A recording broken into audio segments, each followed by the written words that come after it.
Ulama-ulama mufasir membagi kalimat thayyibah ini di dalam beberapa. Kita sepakati dulu yang pertama adalah kalimat la ilaha illallah atau kalimat thayyibah asyhadu an la ilaha illallah atau la ilaha illallah wallahu akbar subhanallah walhamdulillah. Ada beberapa hadis yang mendukung tiga kalimat ini. Satu kalimat tauhid la ilaha illallah. Jadi kalimat tauhid la ilaha illallah itu diibaratkan seperti akar yang menancap. Makanya sebenarnya dalam beberapa riwayat hadis la ilaha illallah itu inti dari semua. Langit ketika ditanya, wahai langit kenapa engkau diciptakan? Langit dijawab untuk mengawal kalimat la ilaha illallah. Bumi ketika diciptakan, wahai bumi engkau diciptakan untuk apa? Untuk mengawal la ilaha illallah. Kenapa langit bumi mengawal la ilaha illallah? Karena manusia oleh Allah dijadikan khalifah di atas bumi, sehingga fitrah manusia itu membawa kalimat la ilaha illallah. Kemudian kalimat la ilaha illallah tidak mungkin tersampaikan kepada manusia. Walaupun langit mengawal, bumi mengawal, manusia diturunkan sebagai khalifah, belum mendapatkan kalimat la ilaha illallah. Akhirnya Gusti Allah mengutus seorang rasul.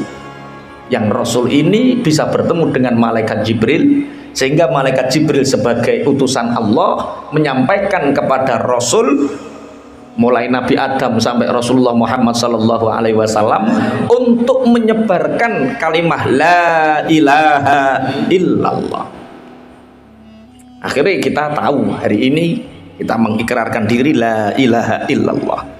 Kalimat thayyibah itu seperti akarnya menancap di dalam tanah, kemudian cabangnya menjulang ke atas langit.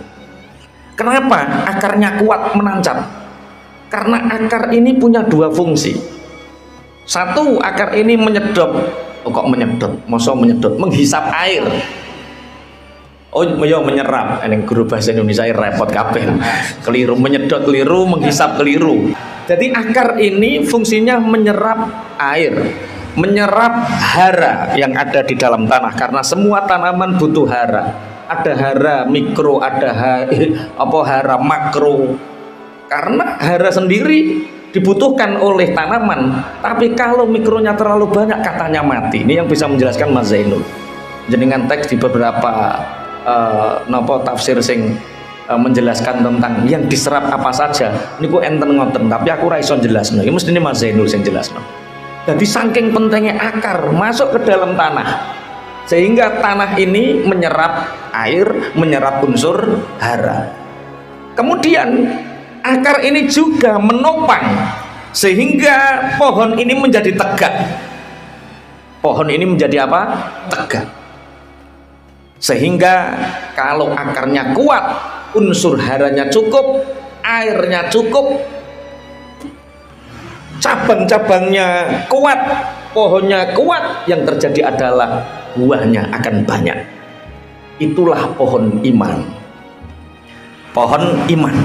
Jadi pohon kalimat thayyibah la ilaha illallah itu adalah kalimat iman yang menancap di dalam relung hati kita, sehingga ketika pohon ini menancap di relung hati kita, yang terjadi adalah pahala kita ini langsung menjulang ke langit, diterima langit. Maka syarat untuk diterima amal kebaikan itu harus iman. Kenapa orang kafir amal kebaikannya tidak diterima? Karena mereka nggak percaya adanya kebaikan di akhirat. Mereka percayanya kebaikan di dunia, balasannya di dunia.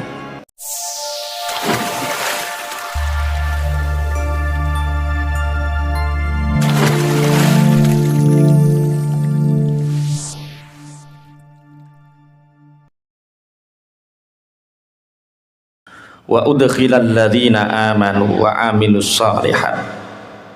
Wong-wong kang padha iman, orang-orang yang beriman dan melakukan amal saleh, itu mereka dimasukkan ke dalam surga yang di bawahnya itu mengalir sungai-sungai yang airnya berada di bawah, khalidina fiha, mereka abadi di surga, biizni rabbihim, dengan izin Tuhannya, tahiyyatuhum fiha salam.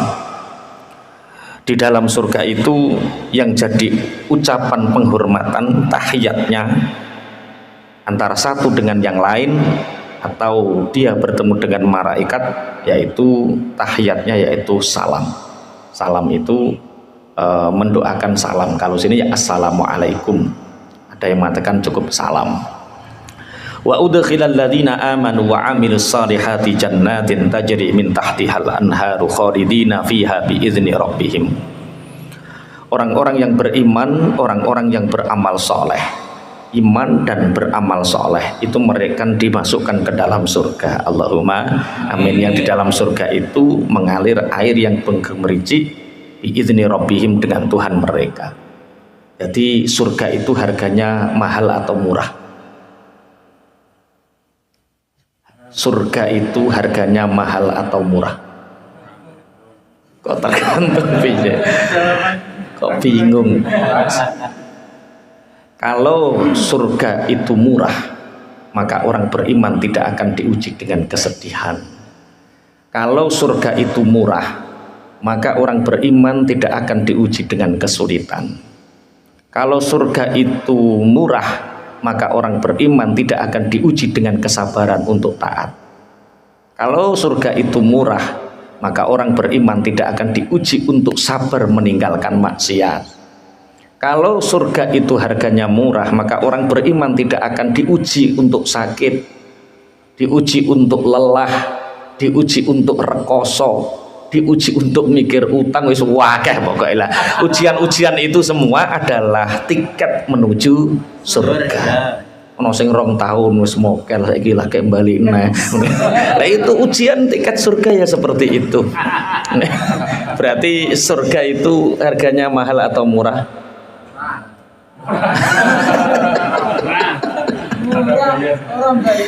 Makanya bersyukur sekali. Kita diuji sama Allah dengan kesulitan, hari ini masih bisa bertawa dan melihat ayat bahwa janjinya Allah untuk orang yang beriman dan beramal soleh itu adalah surga. Amin. Antara penduduk surga dengan yang lain, mereka nanti akan saling bertemu dan mengucapkan salam. Neng dia, Taib ke selamat, selamat, alhamdulillah. Lah sing Taib, sing Taib selamat, lah sing Taib, waduh, bedhidhit ning swarga deh. Ya sungkan wong 3 tahun mokel ape ning ngarep ya sungkan. Jadi orang-orang yang dimasukkan oleh Allah ke dalam surga, mereka adalah orang yang mendapatkan rahmatnya Allah. Siapa orang yang mendapatkan rahmatnya Allah? Orang yang di situ beriman dan beramal soleh. Kenapa tidak hanya cukup iman tapi amal soleh?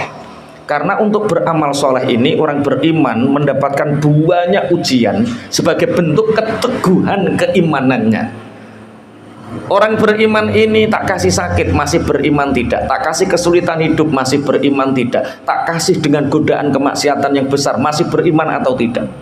Jadi harganya mahal. Surga itu mahal sekali. Karena apa? Ditebus dengan ketaatan kita, ditebus dengan kesulitan yang kita sabar menghadapinya. Alam taro kaifa daraballahu mathalan kalimatan thayyibatan kasyajaratin thayyibatin asluha tsabitu wa far'uha fis sama tu'ti ukulaha kullahinin biizni rabbiha.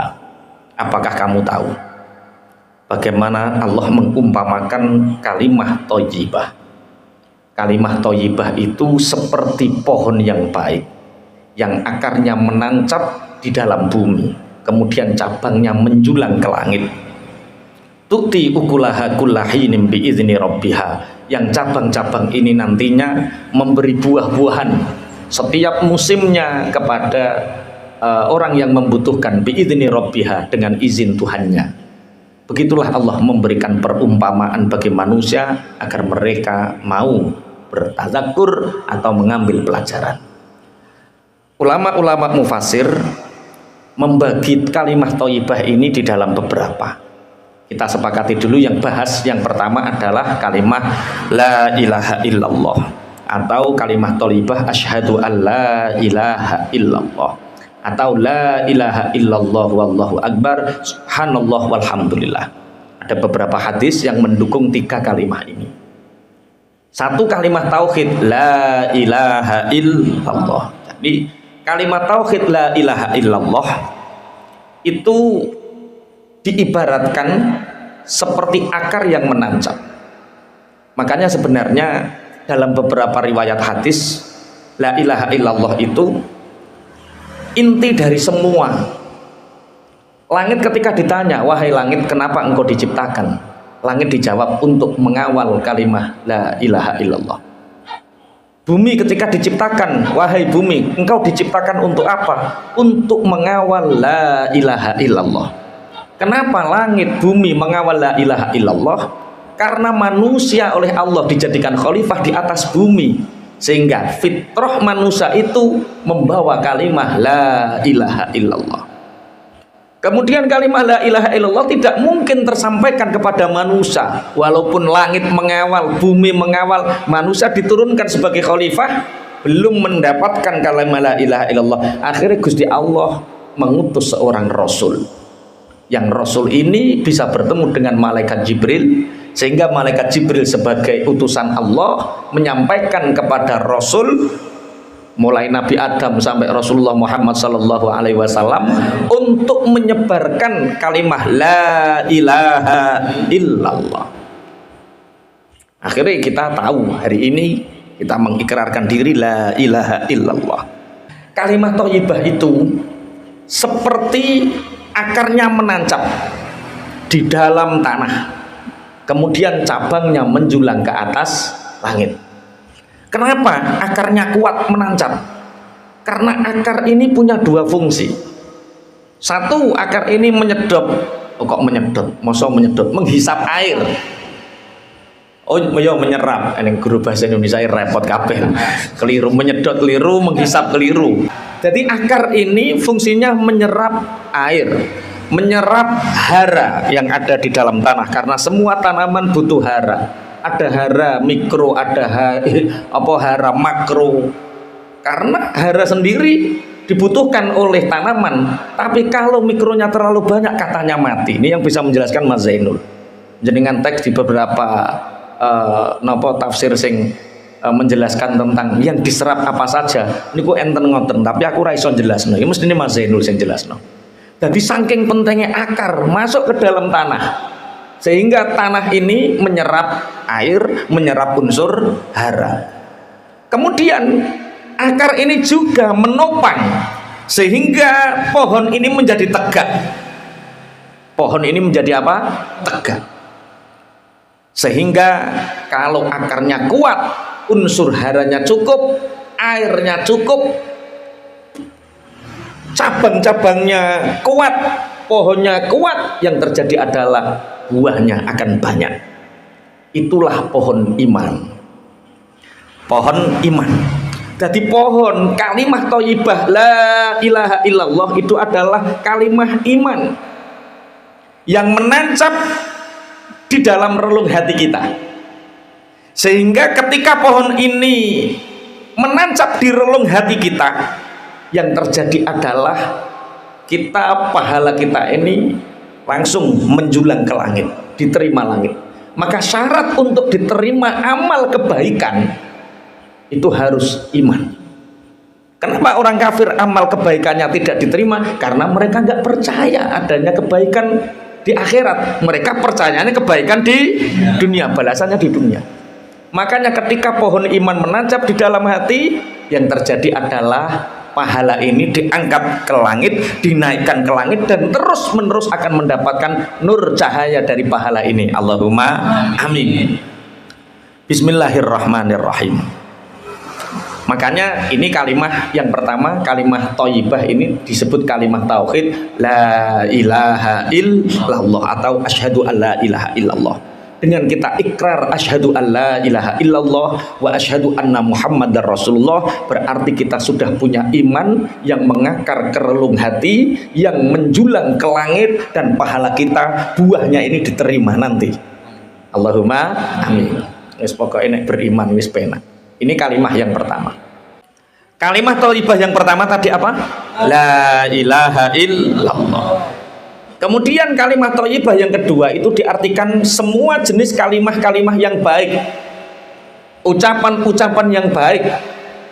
Ucapan yang baik itu seperti pohon yang menancap ke dalam tanah, yang akhirnya menyerap air, memakan hara, mengambil hara, menopang pohon, akhirnya pohon ini berbuah. Berbuah apa? Kemanfaatan.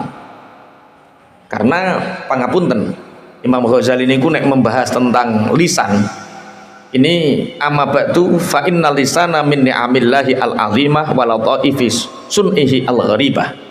Jadi lisan ini oleh Allah diciptakan, termasuk salah satu anugerah nikmat Allah besar itu kita bisa mengucapkan.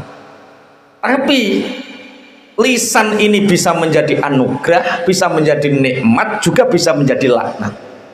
Karena apa? Salamatul insan fi hifdzil lisan. Orang bisa selamat, punya banyak manfaat ya karena lisan. Orang dilaknat, dimurkai juga karena apa? Lisan. Maka dulu itu ada seorang tabi'in punya budak yang terkenal bijaksana, punya pembantu yang terkenal bijaksana. Dites pembantunya ini, Kak, dalem bapak, ini ada uang, tolong belikan satu bagian kambing yang terbaik menurut sampean. Di pasar dia beli, di situ ada penjual daging kambing, dibeli satu bagian yang terbaik menurutnya. Apa yang dibeli? Lisan, ilat, bahasa Indonesia ini lidah. Dibeli lidahnya, hanya lidahnya saja satu. Bapak, ini adalah bagian yang terbaik dari kambing. Tidak ada tulang, ora ono ri. Ini bagian yang paling baik. Kemudian beberapa hari kemudian, Kak, ini ada uang lagi, tolong belikan bagian kambing yang paling buruk. Pulang bawa lidah lagi. Loh, lah kok lidah lagi? Inilah gambaran bahwa lidah, lisan ini kadang menjadi anggota yang paling baik, kadang menjadi anggota yang paling buruk. Makanya ada 8 afatul lisan. Bahayanya lisan itu ada 8. Yang pertama diantaranya bohong. Sampeyan penggawean membunuh nih orang ngerti ya. Yang pertama apa adalah bohong, afatul lisan. Yang kedua ribah. Yang ketiga namimah, adu-adu. Yang keempat berkata kotor, buruk. Yang kelima ki piye to kok wala ya lisane apik-apik kabeh tenan ki berarti wah. Masyaallah. Khianat. Cocok santri senior ya. Laka tanding liyane rane sing ro. Cek kurang telu. Jadi termasuk lisan ini bisa menjadi malapetaka, juga lisan ini bisa menjadi anugerah. Kalau dalam kitab Ta'limul Ta'lim, fa'asratuhu min fihi tarmi birosihi fa'asratuhu birrijli tabara 'alal mahli. Kalau orang terpeleset lisannya, maka bisa jadi orang itu dikamplengi kepalanya. Tapi kalau orang hanya terpeleset kakinya, maka paling hanya aboh, sebentar juga akan sembuh. Berarti kepleset sikil karo kepleset lisan itu kepenak. Oh ya ora penak kabeh. Kepleset sikil iki aboh. Tapi sak aboh-aboh kepleset sikil dia akan sembuh. Tapi kalau kepleset lisan akan mengundang kepala ini dipukuli orang. Bisa masuk penjara gara-gara lisan. Oh, teman saya mau balik ada teman saya kiai, hanya gara-gara nyebut nama satu dituntut 300 juta, kalah. Yo nek keseruduk sapi loro kabeh, keseruduk sapi loro kabeh, tapi nek keseruduk waluam 300 juta gara-gara nyebut satu nama. Lane hati-hati satu nama. Saya di pondok itu pernah digundul, diguyang banyu ceren gara-gara salah nyebut nama, menggunakan parodi. Ketika itu parodi itu puisi guyonan. Ketika itu saya mengatakan bahwa alhamdulillah pembangunan di pondok pesantren Raudhatul Bentangger telah madrasah dibangun. Akhirnya alhamdulillah, menurut salah satu paranormal membutuhkan tumbal. Wah, tumbalnya tak sebut no kepala pondok terus keamanane, wah akhirnya langsung ternyata menyebut nama itu afat. Makanya alhamdulillah saya enggak sampai terpleset karena sudah terpleset di pondok. Afatul lisan seperti itu, digundul, diguyang banyu ceret untuk menunjukkan bahwa itu berbahaya sekali menyebut nama di depan publik. Menurut salah satu paranormal ini membutuhkan tumbal, padahal guyon. Alhamdulillah yang pertama ingin berjasa dijadikan tumbal adalah Ustadz Sopo, kepala pondok terus keamanannya, wah langsung geger. Bocah-bocah kan seneng, tapi senengnya bocah itu membawa kesengsaraan bagi saya. Wah, itu afatul lisan. Nah, hati-hati sekali kalau tentang lisan itu, hati-hati sekali. Jadi kalau kita punya pohon iman, la ilaha illallah, kalau pohon iman sudah tertanam di dalam hati, menjulang ke langit, pahala ini terus mengalir ke langit, yang terjadi adalah setelah kalimatan thayyibah, maka yang terjadi adalah hayatan thayyibah. Hayatan thayyibah itu apa? Kehidupan yang membaik. Setelah hayatan thayyibah, orang tidak bisa menjadi kehidupannya membaik saja, tapi kita punya kalimat thayyibah di dalam hati menjulang ke langit, kita punya kehidupan yang baik, maka selanjutnya maka kita akan menjadi agen-agen perubahan yang disebut muslih. Kalau kemarin kita menjadi soleh, menjadi orang baik, maka ketika sudah ada kalimat thayyibah di dalam hati, sudah menjulang ke langit, punya kehidupan hayatan thayyibah, maka kita akan menjadi agen perubahan terhadap syariat yang disebut dengan muslih. Muslih itu tidak hanya baik, tapi mengajak orang lain untuk baik, menjadikan sekitar kita baik karena keberkahan kehadiran kita. Jadi pertama jadi wong biasa, kemudian menancapkan kalimat thayyibah di dalam hati, menjulang ke langit, pahala terus, nur sinar kalimat tauhid ini terus menjular ke langit. Setelah itu maka kita akan diberi oleh Allah hayatan thayyibah, kehidupan yang baik. Setelah kehidupan yang baik, ojo kok terus urip wis kepenak tenguk-tenguk tok, aku wis sing penting apik. Belum selesai. Kalau kita sudah punya hayatan thayyibah, kehidupan yang baik, maka selanjutnya berarti Allah menginginkan kita untuk menjadi agen-agen perubahan. Dengan apa? Sing asale kita soleh, kemudian menjadi muslih. Muslih tidak soleh sendiri, tapi sekitar kita soleh. Orang-orang yang dikenal kita menjadi orang-orang yang soleh, itu berarti muslih. Kemudian setelah menancapkannya iman di dalam hati, kemudian pohon iman ini akan menjulang ke langit. Apa yang terjadi? Setelah hayatan thayyibah akan ada yang namanya arzakon mubarakah. Arzakon mubarakah itu rizki yang diberkahi. Rizki yang diberkahi itu kemarin sudah tak sampaikan. Mahya al barokah. Barokah itu apa? Barokah itu ya ziyadatul khair li taatillah. Tidak sekedar pertumbuhan, tidak sekedar bertambah kebaikan, tapi kebaikan untuk taat kepada Allah. Sakit, kalau memang itu menjadikan kita lebih taat, itu barokah. Terlilit hutang, kalau memang itu menjadikan kita lebih taat, itu barokah. Timbang kue sugih blegedeg tapi renorno kakehan polah. Kalau Gusti Allah dimiskinkan, akhirnya ampun Gusti, gara-gara ampun kan terus taat. Iya toh pantangnya jadi supir trailer terus goncekno. Akhirnya gereti kabel ngalor ngidul. Kabel sing ana penole iki lho. Karaoke. Ngono gak paham. Akhirnya karo Gusti Allah dibangkrutno. Apa yang terjadi? Nah itulah keberkahan. Kenapa berkah ini muncul? Arzakon mubarakah muncul karena iman tertanam di hati, menjulang ke langit. Bismillahirrahmanirrahim. Setelah ada arzakon mubarakah, hayatan thayyibah, kita menjadi agen perubahan. Yang terjadi adalah kita punya keyakinan bahwa wa udkhilal ladzina amanu wa amilus solihati jannatin tajri min tahtihal anhar.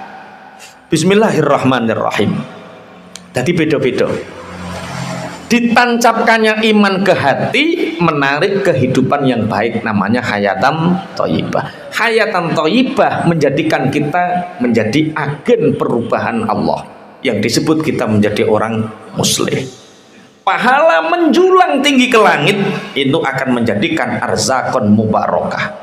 Setelah kita banyak dilimpahi arzakon mubarakah, kita akan punya keyakinan yang kuat. Lah kemudian setelah dinaikkan terus menerus, ciri khasnya musahalah fil ibadah, kita dimudahkan untuk beribadah. Setelah musahalah fil ibadah, terbentuk yang namanya itsar, mendahulukan orang lain di dalam urusan duniawi. Kalau ini sudah terjadi, tanda-tanda itu sudah terjadi, insya Allah iman sudah ada di dalam hati. Allahumma amin. Ya wis ngunu tenan dorong sampean. Ya wis mendahulukan orang lain. Ya wis menjadi agen perubahan. Kehidupanmu sudah membaik. Kok insya Allah kabeh. Ana sing jauh. Wah, lane cek ado berarti encekno imane, kalimat thayyibah la ilaha illallah. Ya, itu kalimat thayyibah yang pertama. Kalimat yang thayyibah yang kedua itu kalimat thayyibah semua perkataan-perkataan yang baik. Semua perkataan yang baik itu diibaratkan oleh Allah seperti pohon yang akarnya menancap ke bawah. Kebaikan omongan ini akan menjadi batang pohon yang rindang, yang di situ banyak buahnya, artinya banyak bermanfaat untuk orang lain. Cak Win, kenapa Allah menciptakan dua telinga satu mulut? Kok bingung? Allah menciptakan kita punya dua telinga, kita punya satu mulut. Ada satu sahabat punya murid tabi'in. Muridnya ini tidak pernah bertanya. Ketika santri-santri yang lain banyak bertanya, dia diam. Ketika santri yang lain pulang, sahabat ini bertanya kepada tabi'in ini, engkau menjadi muridku sudah begitu lama. Banyak orang berdiskusi tentang ilmu, tapi engkau selalu di pojok dan diam saja. Kenapa? Dia menjawab, bukankah Allah menciptakan dua telinga untuk banyak mendengar dan satu mulut untuk sedikit bicara? Kok muneng terus sampean? Mas Taib wedi saiki deh. Dua telinga satu mulut, banyaklah mendengar, sedikitlah bicara. Berbicaralah hanya untuk kebenaran dan berbicaralah untuk kebaikan, sehingga pembicaraanmu ini menjadi buah yang banyak dirasakan oleh orang lain. Rasulullah Shallallahu Alaihi Wasallam itu pernah berjalan dengan para sahabat. Di situ ada kambing, yang kambing ini sudah mati, sudah busuk, dari kedua matanya sudah mengeluarkan ulat, dan tulang-tulangnya sudah banyak kelihatan. Rasulullah bersabda, berkata kepada para sahabatnya, siapa yang mau membeli kambing ini? Ya Rasulullah, jangankan untuk membeli, kita dikasih saja kita nggak mau. Kenapa? Kambing ini sudah matanya buta, kakinya patah, busuk lagi. Siapa yang mau beli? Oke, kalau begitu kita kasih gratisan. Siapa yang mau ingin bawa pulang? Nggak ada sahabat yang mau. Kita ini jangankan yang bangkai ya Rasulullah, yang hidup saja. Kita dikasih kambing yang matanya buta, kakinya patah, dan sudah tidak mau makan. Hidup saja kita dikasih, nggak ada yang mau. Karena apa? Akan menjadi beban. Apa sabda Rasulullah Sallallahu Alaihi Wasallam? Memakan bangkai kambing yang seperti ini, memakan bangkai yang seperti ini azabnya lebih ringan daripada orang-orang yang membicarakan aib saudaranya. Ini afatul lisan.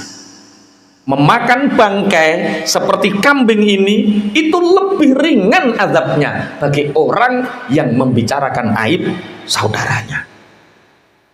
Makanya sahabat yang paling sedikit bicara itu Abu Bakar As-Siddiq. Kalau dia tidak untuk hak, nggak mau bicara. Bahkan beliau pernah berdoa, ya Allah, lebih baik aku bisu daripada mengucapkan yang tidak benar. Apa yang dilakukan Abu Bakar untuk itu?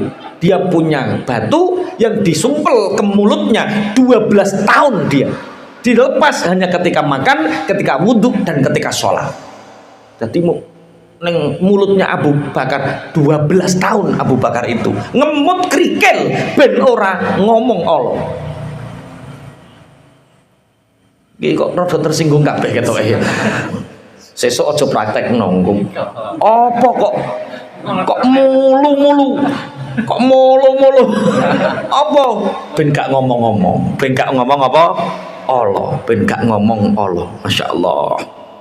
Makanya satu kali lisan itu bisa mengangkat derajat seseorang, satu kali lisan juga bisa membuat orang itu hina dina gara-gara omongan lisan. Makanya ada seorang ayah mengajarkan anaknya, nak, jaga mulutmu nak, karena surga itu merindukan 4 golongan. Hafizul lisan, yang pertama adalah orang yang bisa menjaga mulutnya. Bagaimana Bapak? Bagaimana aku bisa menjaga lisanku? Nak, ambil paku dan palu. Setiap kali kamu ngomong keburukan, tancapkan paku itu di sebuah pohon. Ketika ngomong keburukan lagi, tancapkan lagi. Ngomong buruk lagi, tancapkan lagi. Ngomong buruk lagi, tancapkan lagi. Setelah berlatih sehingga dia semakin sedikit membicarakan aib, semakin sedikit ngomong buruk, semakin sedikit. Akhirnya kalau kamu sudah bisa melepaskan, sudah bisa menjaga lisanmu, ambil pakunya, diambil satu, diambil satu, diambil satu. Apa kata bapaknya? Nah, walaupun engkau sudah bisa menjaga mulutmu, tapi paku yang sudah engkau tancapkan di pohon ini, bekasnya tidak akan pernah bisa hilang. Begitu juga saat engkau marah. Ketika engkau marah dan engkau mengucapkan kata-kata yang tidak pantas kepada seseorang, maka biarpun kamu sudah meminta maaf dan dia memaafkan, tapi omonganmu itu masih tertancap di relung hatinya. Maka ini bahaya afatul lisan. Alam taro kayfa daraballahu mathalan kalimatan thayyibah kasyajaratin thayyibah asluha sabitu wa far'uha fis sama tu'ti ukulaha kullahim. Berarti apa yang kita lakukan dari perintahnya Allah ini, kita harus menjaga iman.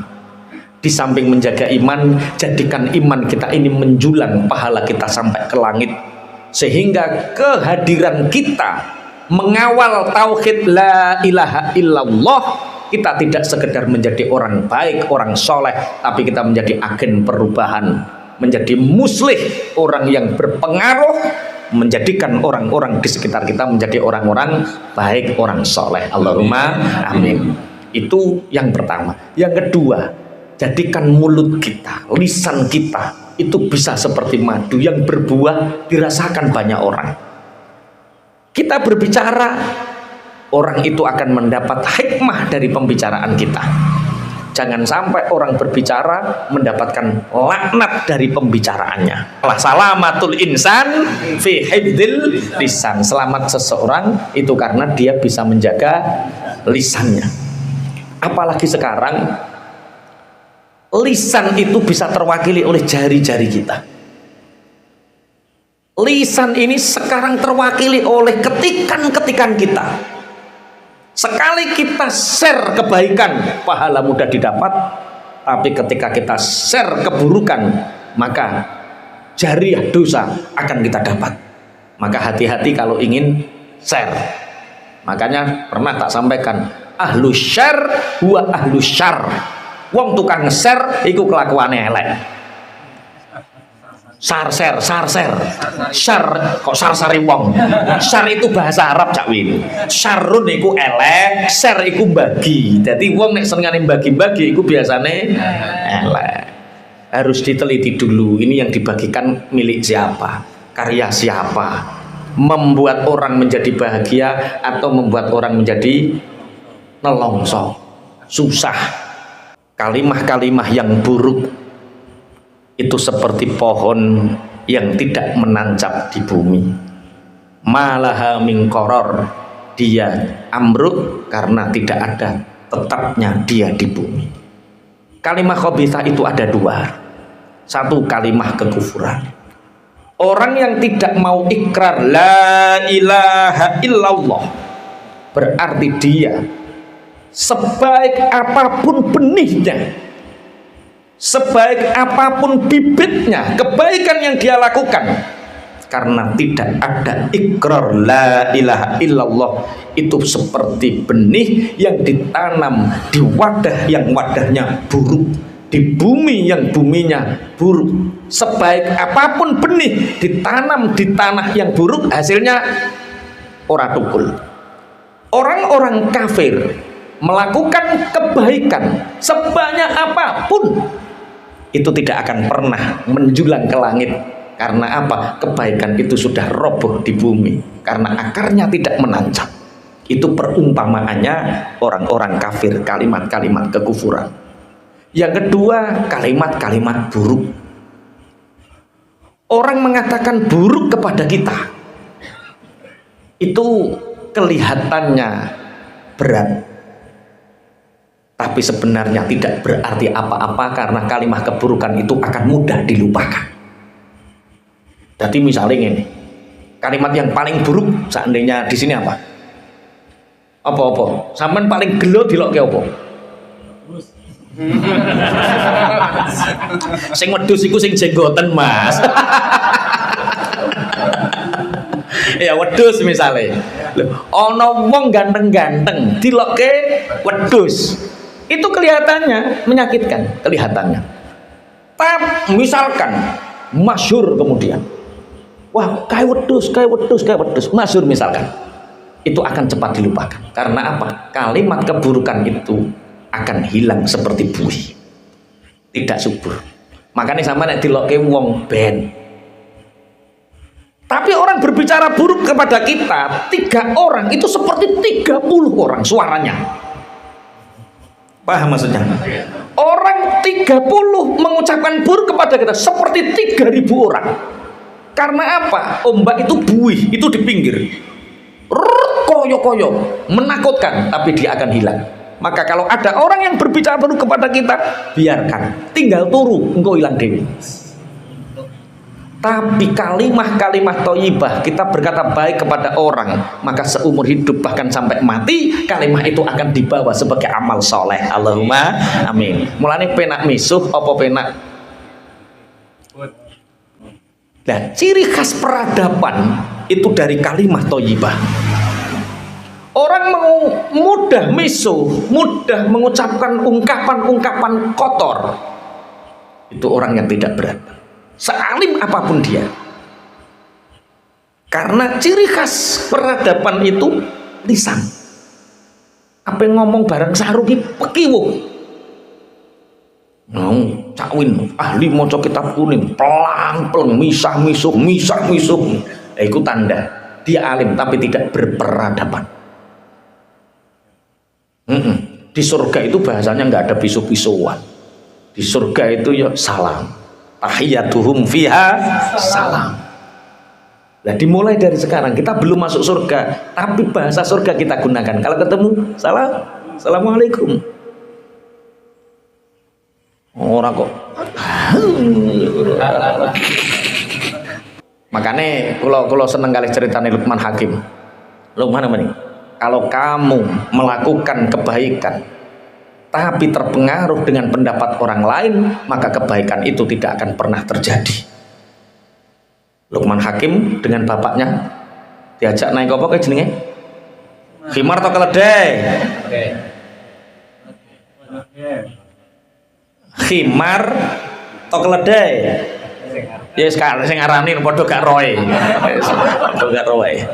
Kalau kita melakukan kebaikan nunggu orang lain sepakat, nunggu orang lain setuju semua, maka kebaikan itu tidak akan pernah terjadi. Makanya kebaikan itu harus berjalan. Mulane kula seneng cah nom-nom kudu nganggo ilmu sepur. Apa ilmune sepur? Nek keri ditinggal, ngalang-alangi kerak kesuwen. Piye? Gelem dijak gak gelem ditinggal. Kebaikan harus seperti itu. Ojo kelemar ngenteni disujudoni wong sak masjid, ngenteni disujudoni wong sak kampung, gak ono. Jenenge al-haq akan bersandingan dengan al-batil. Namanya kebaikan akan bersandar dengan keburukan. Ya wis ngono kuwi. Piye ke ceritane piye, Pak? Nggawa khimar. Dituntun loro karo. Terus ana wong grombol, wong ngebento, wong ana khimar nganggur kok ora ditumpaki. Ya wis nak sampean sing numpak. Dituntun bapake, ana wong grombol neh. Oh, bocah ra duwe duga. Anak enggak punya sopan santun, anaknya naik di khimar kok bapaknya nuntun. Turun nak gantian bapak. Bapake numpak khimar, anake nuntun, ketemu sama orang. Wong tua gak ngesakno anak. Enggak ada benarnya. Ya wis, terus numpak loro karo. Bareng numpak loro karo ketemu wong neh, wong ora ngesakno khimar. Wong khimar cilik ditumpaki wong loro. Ya wis nak nek ngono gendong wae khimare. Khimare digendong wong tambah nemen kae.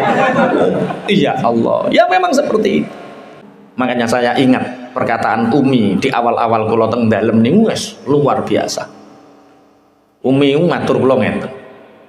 Kalau Abi dicintai banyak orang, itu tandanya Abi pemimpin. Tapi kalau Abi dicintai banyak orang dan dibenci banyak orang, itu tandanya Abi pemimpin besar. Seberapa orang yang membenci Anda hari ini? Jangan-jangan Anda hanya siap untuk menjadi pemimpin, tapi kecil, nggak siap menjadi pemimpin besar. Untuk seperti Pak Joko Widodo presiden, dia berapa ribu hujatan tiap jam atau tiap hari? Tiap detik ada yang memuji, ada yang menghujat. Itulah pemimpin besar. Kalau pemimpin besar hanya ingin dipuji, kena lambung mas. Nek lambung nuruti netizen lambung mas. Bar ngaleh ning geger, ngaleh Masya Allah. Makanya untuk menjadi pemimpin besar, siap dipuji banyak orang dan siap dicaci orang karena apa? Namanya keputusan pasti akan ada dampak dan resikonya. Ngaji ngeten iki apik, bagus. Resikone apa? Bojomu ning omah kademen udan-udan ngene iki piye? Pasti ada dampak resikonya. Tidak ada kebaikan yang sempurna dan tidak ada keburukan yang sempurna. Dan yang mengambil keputusan yang tepat, itulah agen perubahan yang namanya apa? Muslih. Kalau terus marem, oh yo. Pancen pemimpin yang besar adalah pemimpin yang siap dipuji dan siap dihina. Kalau orang dipuji banyak orang, tandanya pinter mimpin. Tapi dipuji orang dan banyak dimaki orang, tandanya pemimpin yang besar. Iya, siap menjadi pemimpin besar. Nanti dibaiat. Keamanan pondok yang dibaiat, rasamu gampang. Untuk menjadi keamanan pondok, Masya Allah. Sing surat-suratan koncone lho. Siap kehilangan teman. Waduh, wis dia akan menjadi kerdil, dia akan menjadi pemimpin kecil. Tapi kalau tidak, Pak, konco-konco tugas. Ini profesional, sepurane. Lapor ke Pak Yai, diijab ke. Bocah kok surat-suratan. Ayo langsung ijab. Cetak sing disurati tiba merongos. Lho bocah mondok kan gak tau roh wajahe to. Surat-suratan jenenge apik, tulisannya apik, bareng sing disurati tiba merongos. Keamanan iki berjasa loh. Loh, nanti levelnya tidak keamanan pondok, dia nanti tokoh masyarakat, dia akan sikoh dengan pendirian yang kuatnya. Makanya pemimpin yang besar, pemimpin yang siap dipuji dan siap dihina. Siap. Makanya sampai ketika ada kalimah-kalimah khabithah dari orang lain, yakini kalimah khabithah itu seperti buih, sebentar hilang. Mas Toib bakul es, tiba-tiba ada janda punya anak satu beli es. Alam. Rasa muslihnya muncul.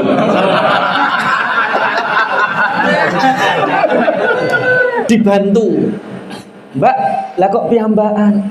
Gak piyambakan piye to Mas, ngene iki wong bojone pun kapundhut bentan. Loh, niki berarti anak yatim, masya Allah, masya Allah. Wah, dia ikhlas lillahi ta'ala karena dia menjadi agen perubahan ngaji hati yang sebentar lagi dibaiat. Bantu anak yatim betul. Wes Mbak, gak usah khawatir, nek anak sampean sekolah, nek tuku es ning nggonku gratis. Ini kok samboboy. Bukan, ini ikhlas lah. Bareng seperti itu Pak Hadi iri. Nah, cerita sak koncone, kowe ngerti Toib. Meneng-meneng gembol bom. Wah, akhirnya sak kajian ngaji hati, dia tidak hanya menuduh lewat bukti rekaman dan video. Wow, videonya ketika memberi kepada iki lo sing diinter. Oh, rame sak ngaji hati. Ingat, itu adalah buih. Ojo sampai gak iso turu hanya sekedar itu. Rong minggu hilang. Karena semua kalimah khabithah itu tidak ada yang abadi. Yang abadi hanya kalimah thayyibah. Wes, masih ada yang nggak bisa tidur karena cacian orang. Wong lagi dipaidu kok mutung ngopo. Agen perubahan kok lemah ngopo. Agen perubahan harus kuat. Makanya enten Pak Yai kula nek adzan mboten disenengi wong. Ana sing mlebeki, ana sing ngene, omongane ngene. Tapi gak sampai dituki arit to gulumu.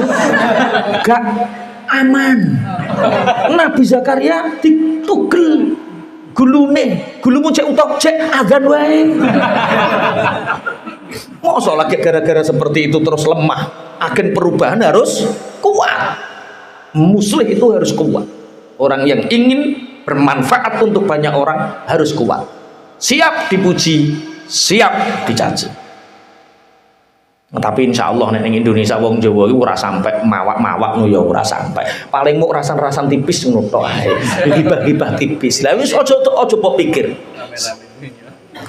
Kaya gue ramen-ramen dunya ngono. Yakini yang kalian lakukan adalah benar. Satu-satunya yang paling bertanggung jawab ketika kita tidak berhasil dan kita tidak sukses, yang paling bertanggung jawab adalah kita sendiri, bukan orang lain.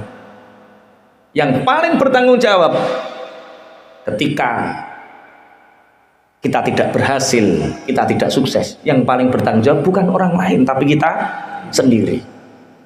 Maka jadikan paidunan orang lain, ocehan orang lain sebagai semangat kita untuk terus berdakwah li'ila'i kalimatillah wa udkhilal ladzina amanu wa amilus shalihat. Wong-wong kang padha iman, orang-orang yang beriman dan melakukan amal saleh, itu mereka dimasukkan ke dalam surga yang di bawahnya itu mengalir sungai-sungai yang airnya berada di bawah, khalidina fiha. Mereka abadi di surga biizni rabbihim, dengan izin Tuhannya. Tahiyyatuhum fiha salam. Di dalam surga itu yang jadi ucapan penghormatan tahiyatnya antara satu dengan yang lain, atau dia bertemu dengan malaikat, yaitu tahiyatnya yaitu salam. Salam itu mendoakan salam. Kalau sini ya assalamualaikum. Ada yang mengatakan cukup salam. Wa udkhilal ladzina amanu wa 'amilus solihati jannatin tajri min tahtihal anharu khalidina fiha biizni rabbihim. Orang-orang yang beriman, orang-orang yang beramal soleh, iman dan beramal soleh itu mereka dimasukkan ke dalam surga. Allahumma amin. Yang di dalam surga itu mengalir air yang bergemericik biizni rabbihim, dengan Tuhan mereka. Jadi surga itu harganya mahal atau murah? Surga itu harganya mahal atau murah? Kok tergantung piye? Kok bingung? Kalau surga itu murah, maka orang beriman tidak akan diuji dengan kesedihan. Kalau surga itu murah, maka orang beriman tidak akan diuji dengan kesulitan. Kalau surga itu murah, maka orang beriman tidak akan diuji dengan kesabaran untuk taat. Kalau surga itu murah, maka orang beriman tidak akan diuji untuk sabar meninggalkan maksiat. Kalau surga itu harganya murah, maka orang beriman tidak akan diuji untuk sakit, diuji untuk lelah, diuji untuk rekoso, diuji untuk mikir utang, wis wakeh pokoknya lah. Ujian-ujian itu semua adalah tiket menuju surga. Ono sing 2 tahun wis mokel saiki lagi bali neh. Nah itu ujian tiket surga ya seperti itu. Berarti surga itu harganya mahal atau murah?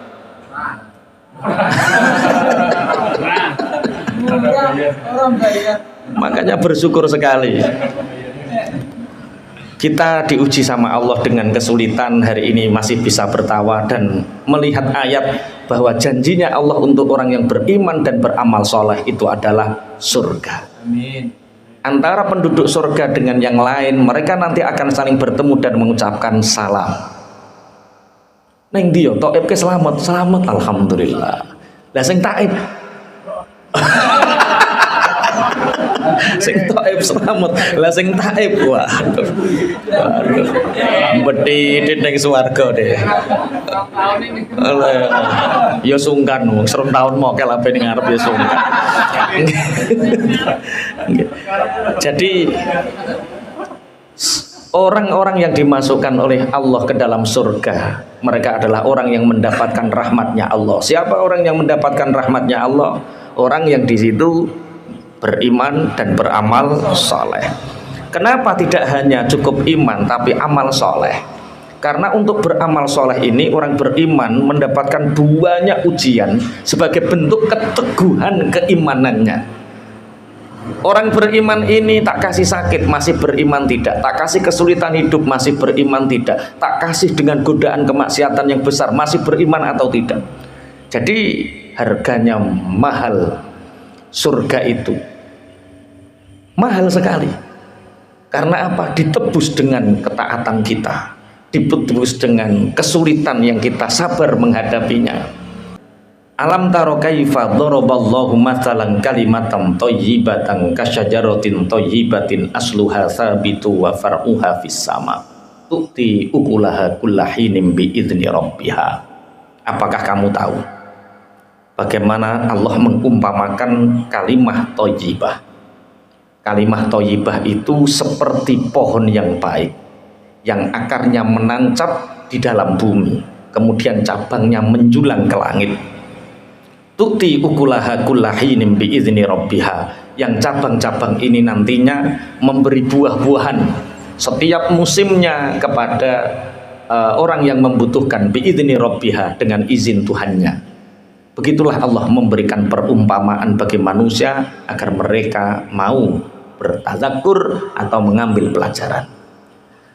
Ulama-ulama mufasir membagi kalimah thayyibah ini di dalam beberapa. Kita sepakati dulu yang bahas yang pertama adalah kalimah la ilaha illallah atau kalimah thayyibah asyhadu an la ilaha illallah atau la ilaha illallah wallahu akbar subhanallah walhamdulillah.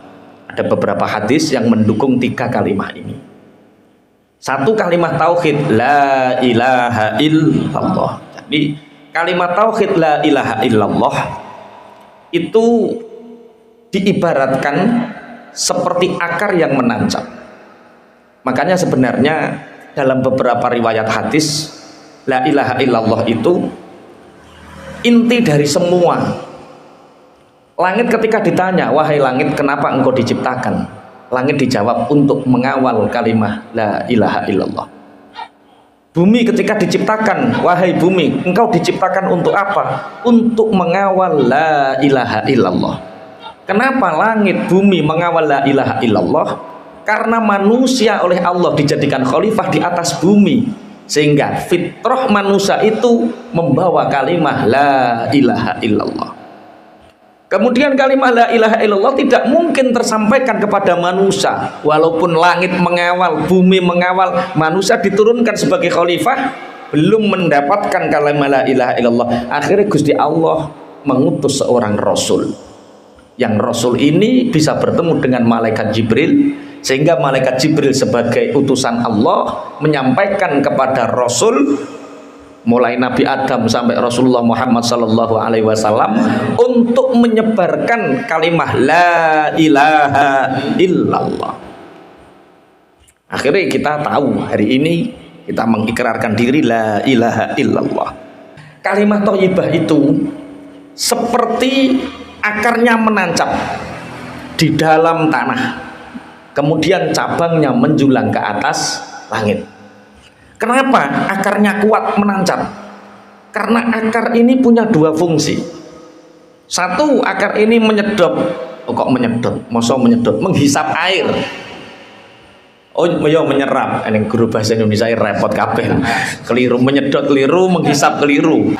Jadi akar ini fungsinya menyerap air, menyerap hara yang ada di dalam tanah, karena semua tanaman butuh hara. Ada hara mikro, ada hara makro.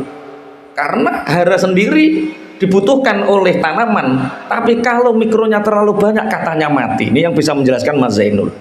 Jenengan teks di beberapa tafsir sing menjelaskan tentang yang diserap apa saja. Niku enten ngoten, tapi aku ra iso jelasno. Iki mestine Mas Zainul sing jelasno.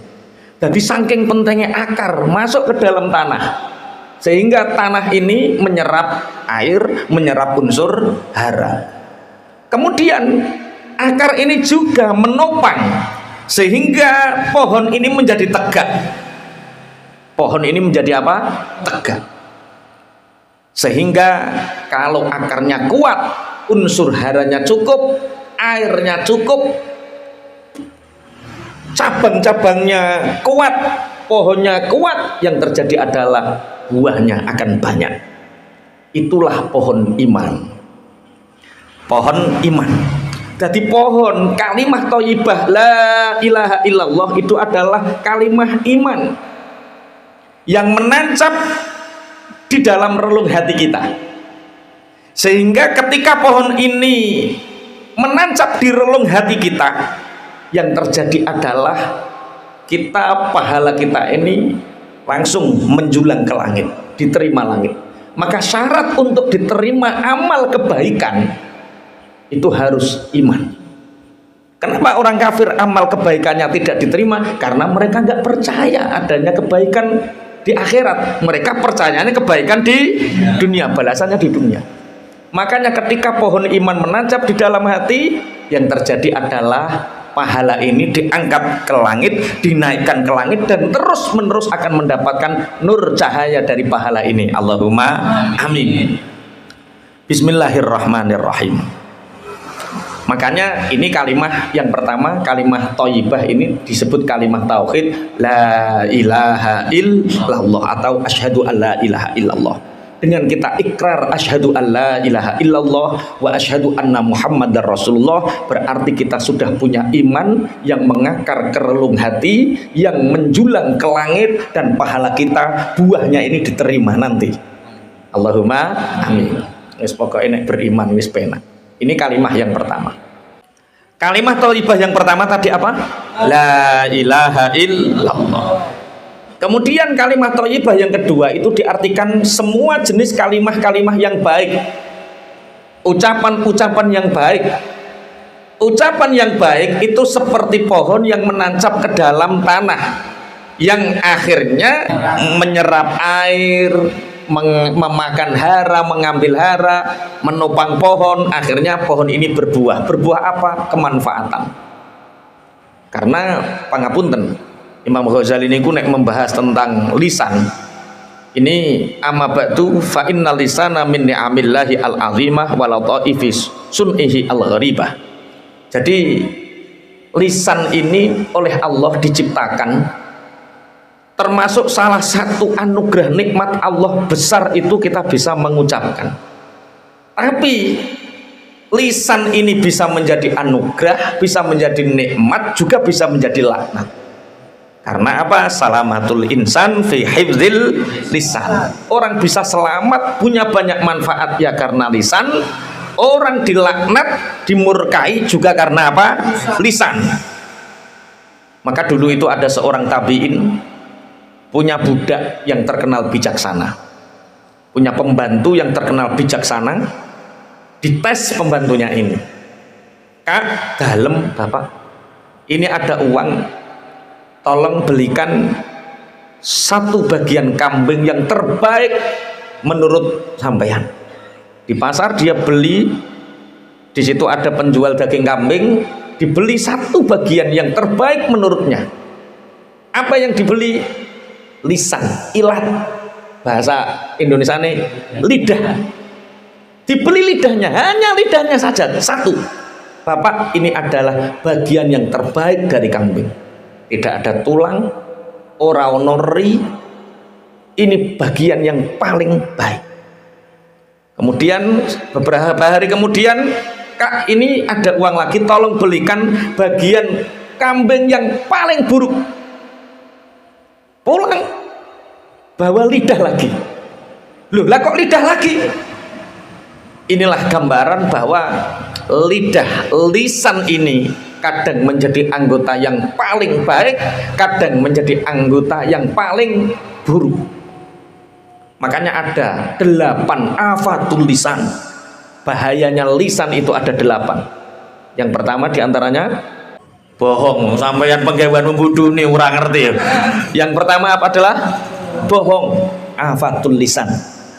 Yang kedua ribah. Yang ketiga namimah, adu-adu. Yang keempat berkata kotor, buruk. Yang kelima piye to kok wala ya lisane apik-apik kabeh tenan ki berarti wah. Masyaallah. Khianat. Cocok santri senior ya. Laka tanding liyane rane sing ro. Cek kurang telu. Jadi termasuk lisan ini bisa menjadi malapetaka, juga lisan ini bisa menjadi anugerah. Kalau dalam kitab Ta'limul Muta'allim, fa'athratuhu min fihi tarmi birrasihi fa'athratuhu birrijli tabara 'alal mahli. Kalau orang terpeleset lisannya, maka bisa jadi orang itu dikamplengi kepalanya. Tapi kalau orang hanya terpeleset kakinya, maka paling hanya aboh, sebentar juga akan sembuh. Berarti kepleset sikil karo kepleset lisan itu kepenak. Oh ya ora penak kabeh. Kepleset sikil iki aboh. Tapi sak aboh-aboh kepleset sikil dia akan sembuh. Tapi kalau kepleset lisan akan mengundang kepala ini dipukuli orang. Bisa masuk penjara gara-gara lisan. Oh, teman saya mau balik ada teman saya kiai, hanya gara-gara nyebut nama satu dituntut 300 juta. Kalah. Yo nek keseruduk sapi loro kabeh, keseruduk sapi loro kabeh, tapi nek keseruduk waluan 300 juta. Gara-gara nyebut satu nama. Lane hati-hati satu nama. Saya di pondok itu pernah digundul, diguyang banyu cereng. Gara-gara salah nyebut nama. Menggunakan parodi ketika itu. Parodi itu puisi guyonan. Ketika itu saya mengatakan bahwa alhamdulillah pembangunan di pondok pesantren Raudhatul Bentangger telah madrasah dibangun. Akhirnya alhamdulillah. Menurut salah satu paranormal membutuhkan tumbal. Wah, tumbalnya tak sebutno kepala pondok terus keamanane wah akhir langsung ternyata menyebut nama itu afat. Makanya alhamdulillah saya enggak sampai terpleset karena sudah terpleset di pondok. Afatul lisan seperti itu, digundul, digoyang banyu ceret untuk menunjukkan bahwa itu berbahaya sekali menyebut nama di depan publik.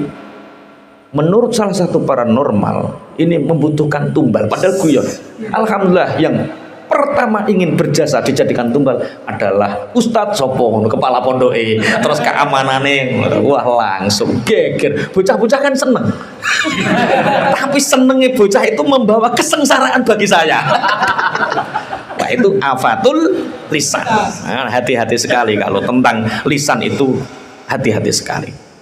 Jadi kalau kita punya pohon iman, la ilaha illallah, kalau pohon iman sudah tertanam di dalam hati, menjulang ke langit, pahala ini terus mengalir ke langit, yang terjadi adalah setelah kalimatan thayyibah, maka yang terjadi adalah hayatan thayyibah. Hayatan thayyibah itu apa? Kehidupan yang membaik. Setelah hayatan thayyibah, orang tidak bisa menjadi kehidupannya membaik saja, tapi kita punya kalimat thayyibah di dalam hati, menjulang ke langit, kita punya kehidupan yang baik, maka selanjutnya maka kita akan menjadi agen-agen perubahan yang disebut muslih. Kalau kemarin-kemarin kita menjadi soleh, menjadi orang baik, maka ketika sudah ada kalimat thayyibah di dalam hati, sudah menjulang ke langit, punya kehidupan hayatan thayyibah, maka kita akan menjadi agen perubahan terhadap syariat yang disebut dengan muslih. Muslih itu tidak hanya baik, tapi mengajak orang lain untuk baik, menjadikan sekitar kita baik karena keberkahan kehadiran kita.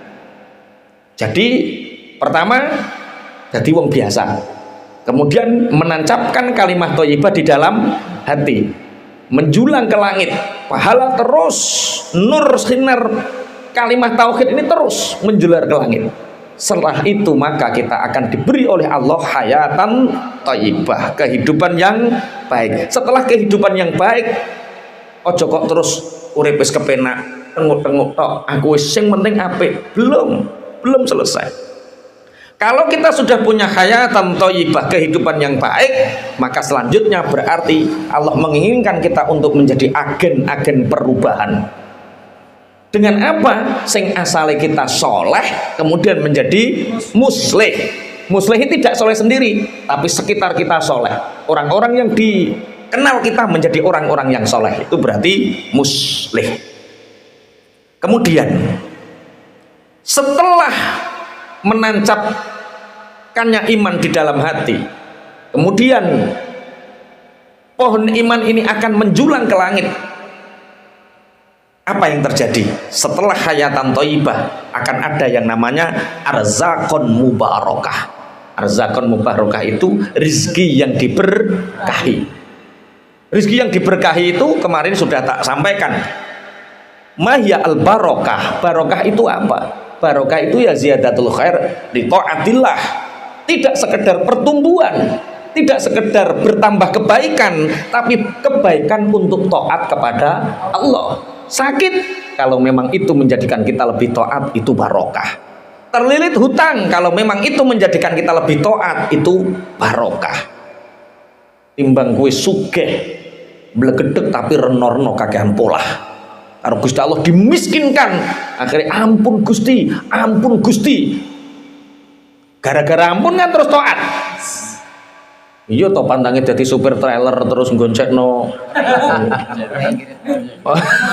Akhirnya gereti kabel ngalor ngidul. Kabel sing ana penole lho. Karaoke. Ngono gak paham. Akhirnya karo Gusti Allah dibangkrutno. Apa yang terjadi? Nah itulah keberkahan. Kenapa berkah ini muncul? Arzakon mubarakah muncul karena iman tertanam di hati, menjulang ke langit.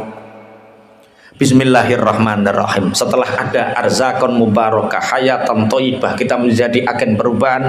Yang terjadi adalah kita punya keyakinan bahwa wa udkhilal ladzina amanu wa amilus solihati jannatin tajri min tahtihal anhar. Bismillahirrahmanirrahim. Jadi beda-beda. Ditancapkannya iman ke hati menarik kehidupan yang baik, namanya hayatan thayyibah. Hayatan thayyibah menjadikan kita menjadi agen perubahan Allah, yang disebut kita menjadi orang muslim. Pahala menjulang tinggi ke langit, itu akan menjadikan arzakon mubarakah. Setelah kita banyak dilimpahi arzakon mubarakah, kita akan punya keyakinan yang kuat.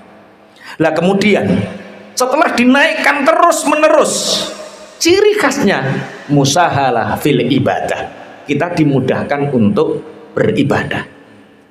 Setelah musahalah fil ibadah, terbentuk yang namanya itsar, mendahulukan orang lain di dalam urusan duniawi. Kalau ini sudah terjadi, tanda-tanda itu sudah terjadi, insya Allah iman sudah ada di dalam hati. Allahumma amin. Ya wis ngunu tenan dorong sampean. Ya wis mendahulukan orang lain. Ya wis menjadi agen perubahan. Kehidupanmu sudah membaik. Kok insya Allah kabeh. Ana sing jauh.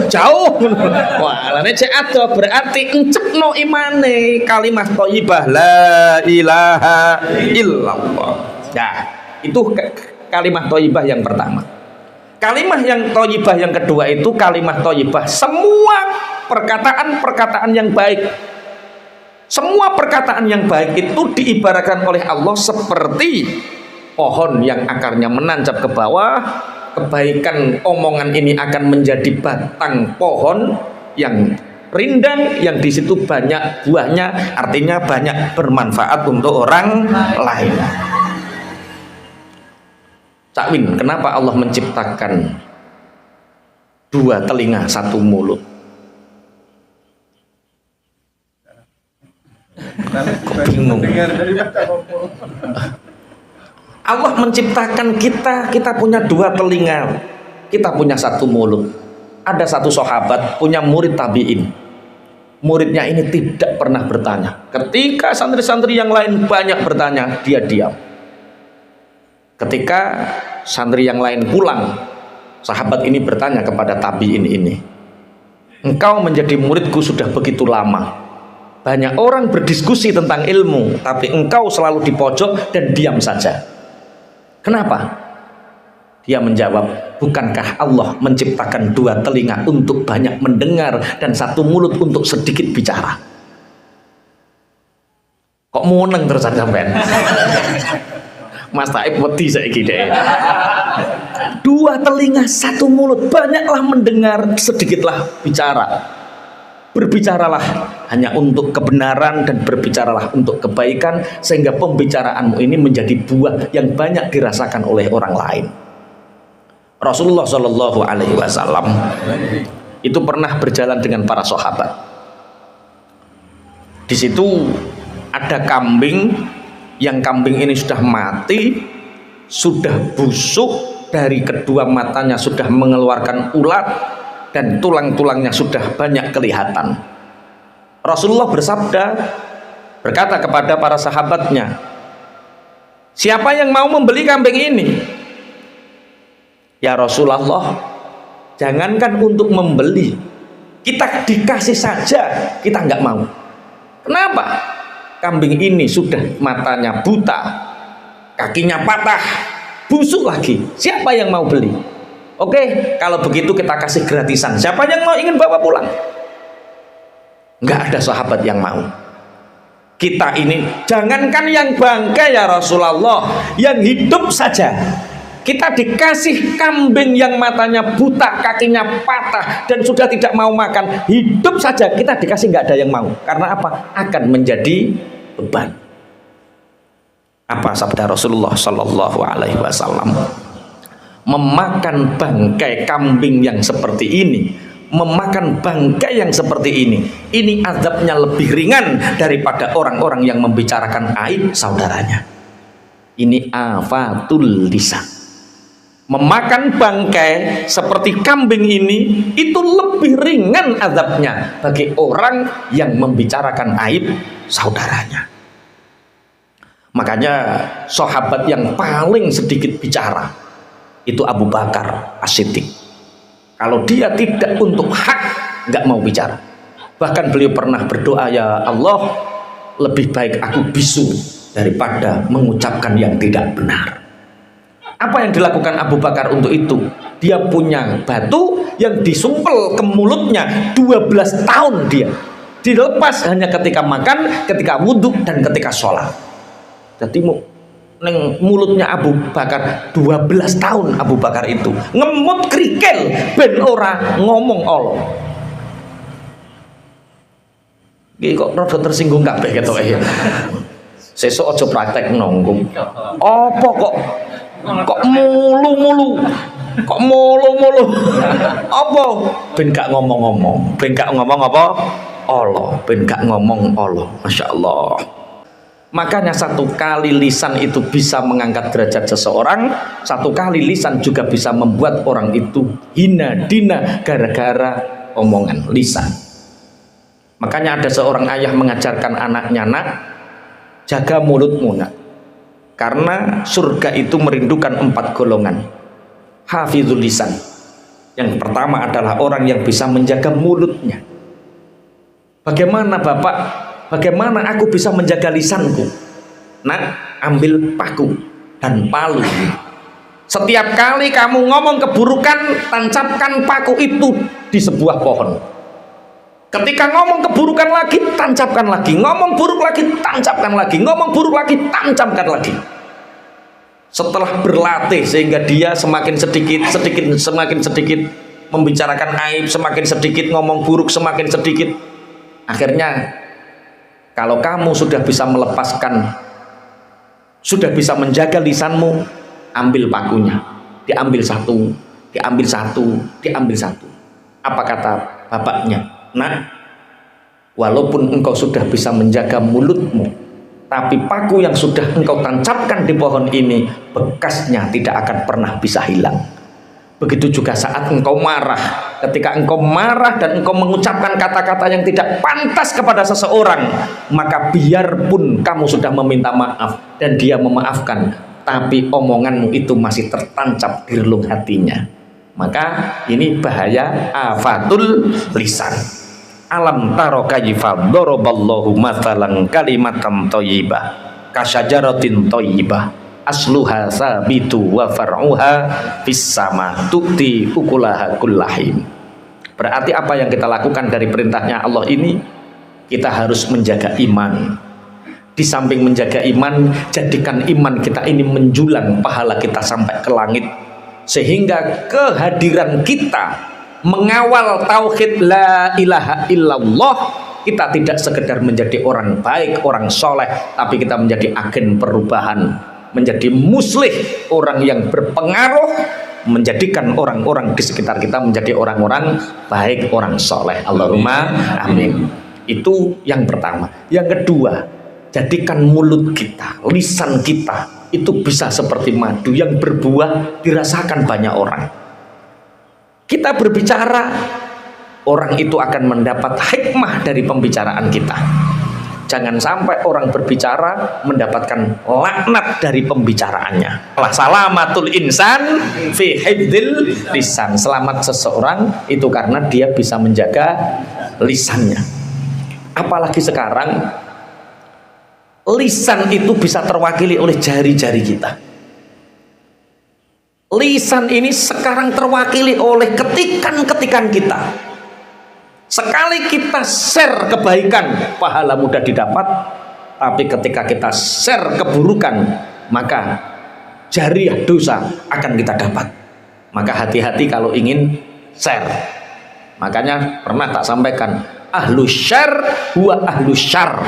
Wong tukang nge-share iku kelakuane elek.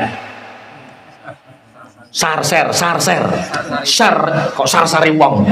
Syar itu bahasa Arab Cak Win. Syarun iku elek, share iku bagi. Jadi wong nek senengane bagi-bagi iku biasane elek.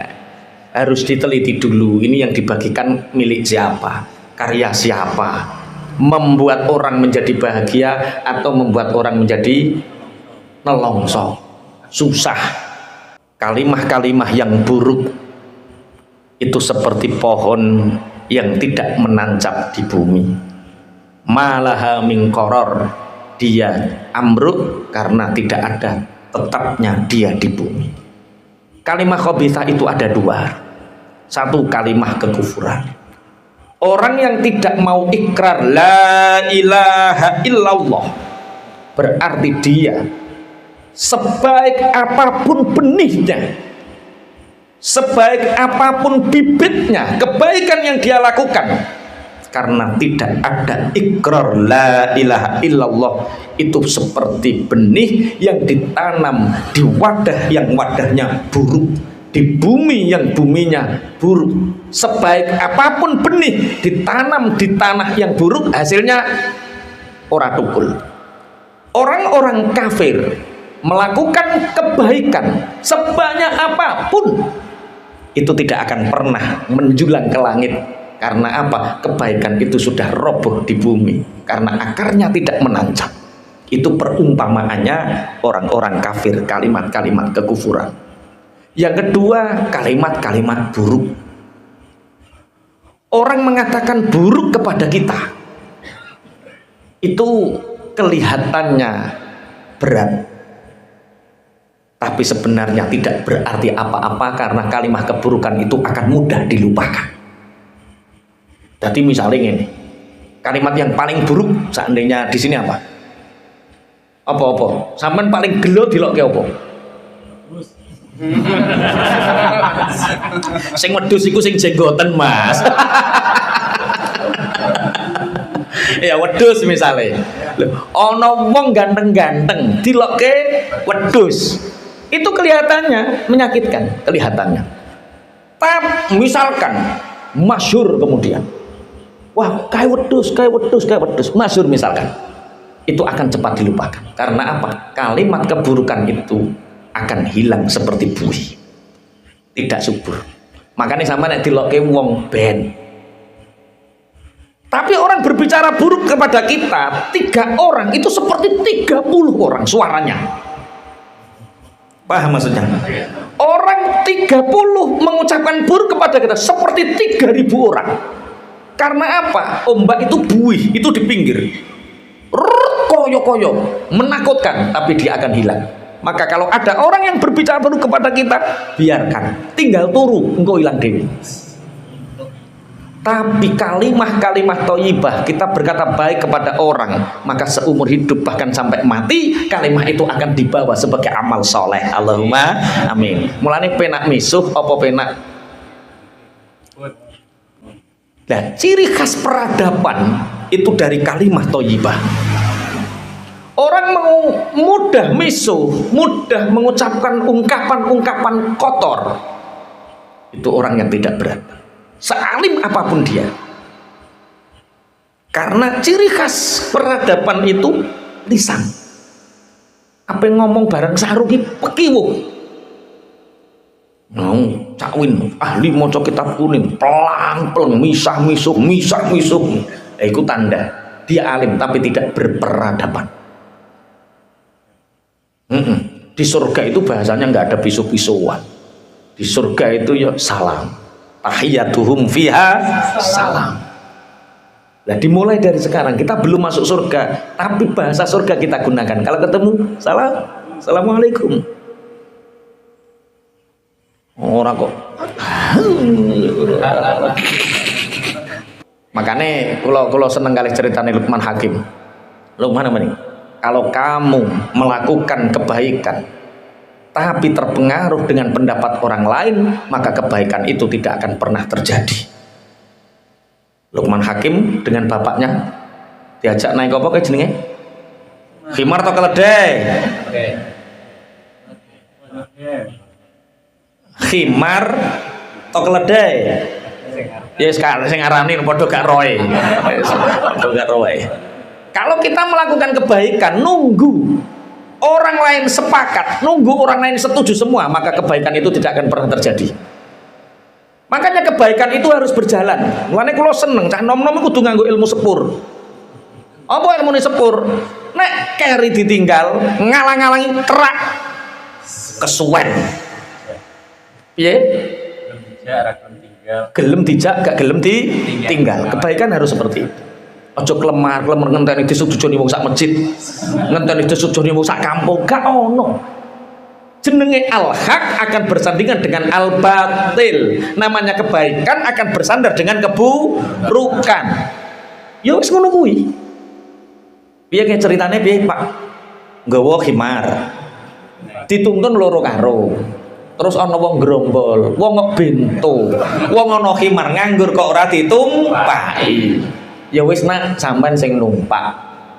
Dituntun bapake, ana wong grombol neh. Oh, bocah ra duwe duga. Anak enggak punya sopan santun, anaknya naik di khimar kok bapaknya nuntun. Turun nak gantian bapak.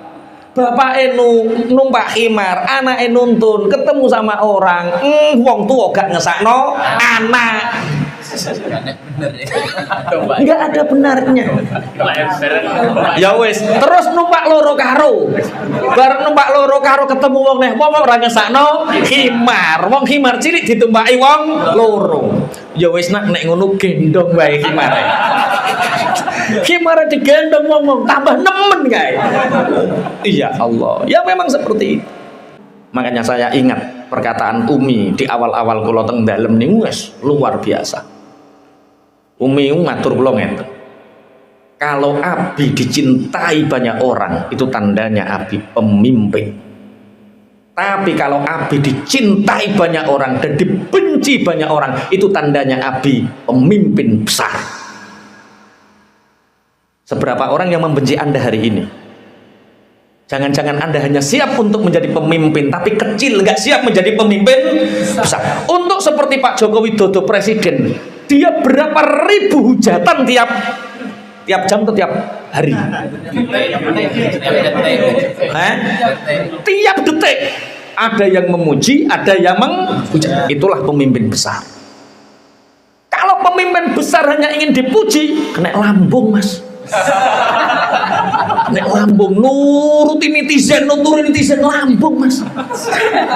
Bar ngaleh ning geger, ngaleh ning Masya Allah. Makanya untuk menjadi pemimpin besar, siap dipuji banyak orang dan siap dicaci orang karena apa? Namanya keputusan pasti akan ada dampak dan resikonya. Ngaji ngeten iki apik, bagus. Resikone apa? Bojomu ning omah kademen udan-udan ngene iki piye? Pasti ada dampak resikonya. Tidak ada kebaikan yang sempurna dan tidak ada keburukan yang sempurna. Dan yang mengambil keputusan yang tepat, itulah agen perubahan yang namanya apa? Muslih. Kalau terus marem, oh yo. Pancen pemimpin yang besar adalah pemimpin yang siap dipuji dan siap dihina.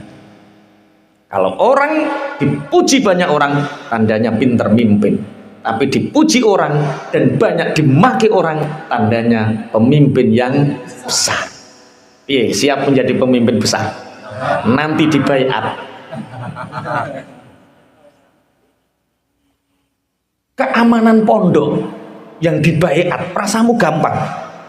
Untuk menjadi keamanan pondok, Masya Allah. Sing surat-suratan koncone lho. Siap kehilangan teman. Waduh, uyo wis dia akan menjadi kerdil, dia akan menjadi pemimpin kecil. Tapi kalau tidak, Pak, konco-konco tugas. Ini profesional, sepurane. Lapor ke Pak Yai, diijab ke. Bocah kok surat-suratan. Ayo langsung ijab. Jadak sing disurati tiba merongos. Lho bocah mondok kan gak tau roh wajahe to. Surat-suratan jenenge apik, tulisannya apik, bareng sing disurati tiba merongos. Keamanan iki berjasa loh. Loh, nanti levelnya tidak keamanan pondok, dia nanti tokoh masyarakat. Dia akan sikoh dengan pendirian yang kuatnya. Makanya pemimpin yang besar, pemimpin yang siap dipuji dan siap dihina. Siap. Makanya sampean ketika ada kalimah-kalimah khabithah dari orang lain, yakini kalimah khabithah itu seperti buih, sebentar hilang. Mas Toib bakul es, tiba-tiba ada janda punya anak satu beli es. Alam. Rasa muslihnya muncul.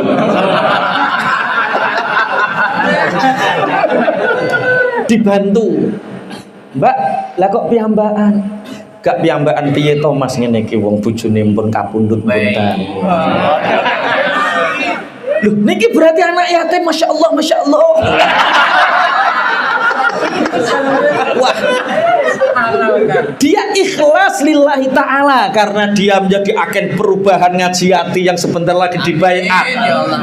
Bantu anak yatim betul. Wes Mbak, gak usah khawatir. Nek anak sampean sekolah, nek tuku es ning nggonku gratis. Ini kok sambok boy. Bukan, ini ikhlas lah. Bareng seperti itu Pak Hadi iri. Nah, cerita sak koncone, kowe ngerti Taib. Meneng-meneng gembol bom.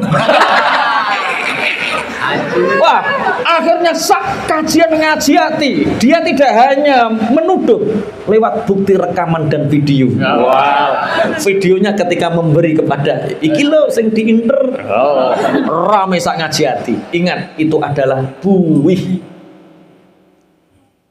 Ojo sampai gak iso turu hanya sekedar itu. 2 minggu hilang. Karena semua kalimat khabithah itu tidak ada yang abadi. Yang abadi hanya kalimat thayyibah. Wes, masih ada yang nggak bisa tidur karena cacian orang. Wong lagi dipaidu kok mutung lho.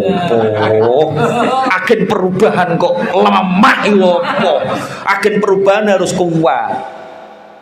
Makanya enten Pak Yai kula nek adzan mboten disenengi wong. Ana sing mlebeki, ana sing ngene, omongane ngene. Tapi gak sampai dituki arit to gulumu. Gak aman. Nabi Zakaria ditugel gulune, gulumu cek utok cek adzan wae. Mosok lagi gara-gara seperti itu terus lemah. Agen perubahan harus kuat. Muslim itu harus kuat. Orang yang ingin bermanfaat untuk banyak orang harus kuat, siap dipuji, siap dicaci. Tapi insya Allah ning Indonesia wong Jawa itu ora sampai mawak-mawak no ya ora sampai. Paling mau rasan-rasan tipis ngono tok ae. Gibah-gibah tipis. Lah wis aja mbok pikir. Kaya gue ramen-ramen dunya ngono. Yakini yang kalian lakukan adalah benar. Satu-satunya yang paling bertanggung jawab ketika kita tidak berhasil dan kita tidak sukses, yang paling bertanggung jawab adalah kita sendiri, bukan orang lain. Yang paling bertanggung jawab ketika kita tidak berhasil, kita tidak sukses, yang paling bertanggung jawab bukan orang lain tapi kita sendiri. Maka jadikan paidunan orang lain, ocehan orang lain sebagai semangat kita untuk terus berdakwah li'ila'i kalimatillah.